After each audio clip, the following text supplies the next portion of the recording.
Paul and Jean from Kiss, playing in Glasgow tonight. Great to have you over in Scotland again. Been a while since you've been here, but glad to have you back again. It's great to be back again. You know, it's been too long, and this tour is taking us all over Europe and all over all the places that we've been to and haven't been to, and we're back, and we'll show you tonight what you've been missing, because we've been missing you.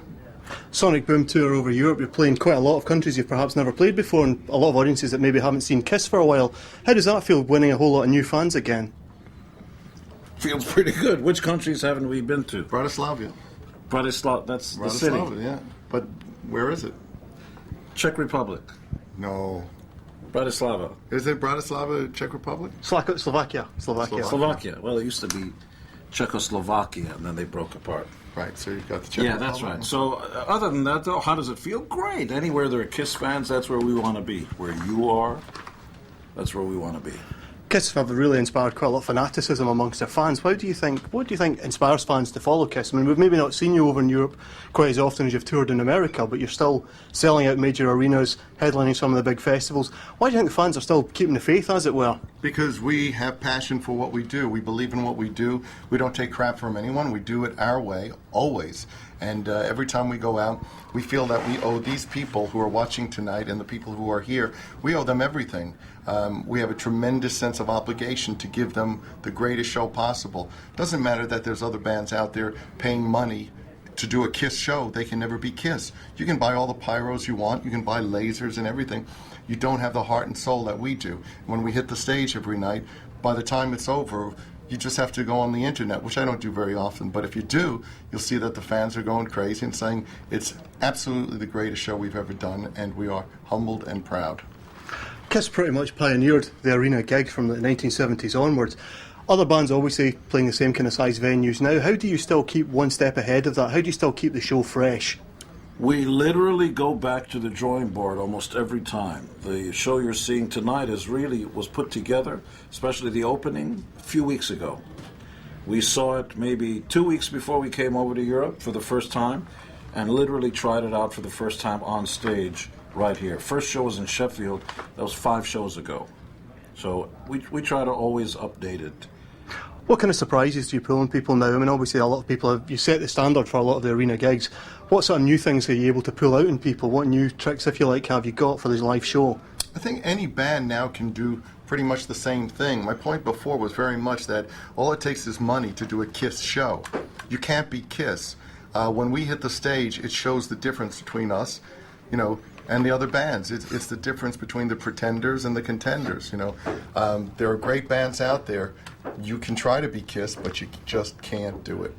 One of the things that surprises me about seeing the audience coming in is how young some of the fans are. Obviously, you're maybe younger even than when you last played in Glasgow. Why do you think the young generation still find Kiss? Well, it's terrific because, Kiss has turned into more than a rock event. Rock and roll is something that's usually owned by a demographic. A certain age group says, this is my band, it's not my brother's, it's not my father's, it's not my little, sons. Kiss is different. Kiss is tribal. And when you come to a Kiss concert, it's a tribal event. People come of all ages to be a part of this crazy Kiss army, which is, in another word, a tribe. You last played Glasgow in, I think it was the mid-1980s. You played at the Glasgow Apollo. Yeah. Any memories of those kind of shows? We always remember the important times, the good times. Mostly it's about the fans and not about the cities. I will tell you that the most meaningful times we've ever had has to do with our relationship with the fans, wherever you are. Where you're born is just an accident of birth. It's nice that you have an old building over here and another old building there, but it's about the fans and the band. That's what it's about.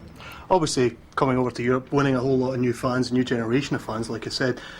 What would you suggest that the fans go for next in the Kiss back catalogue? Obviously, you've been around 35 years, a whole number of albums.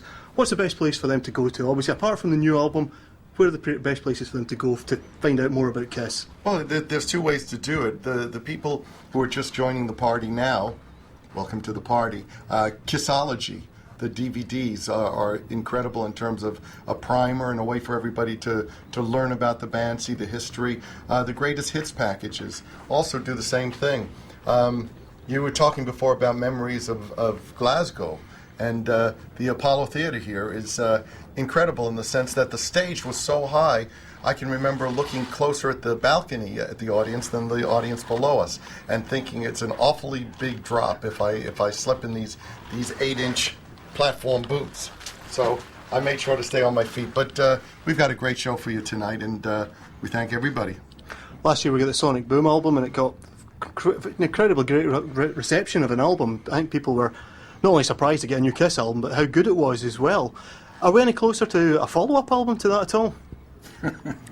I think so. I think, we had said before we didn't really see doing an album, but I think at this point that went so well, so famously, we had such a great time doing it, that when we have some time, which is not in the near future, but if I had to make a prediction within, I'd say 18 months, I'd like to think there'll be another Kiss album. We'll see. We all have to talk.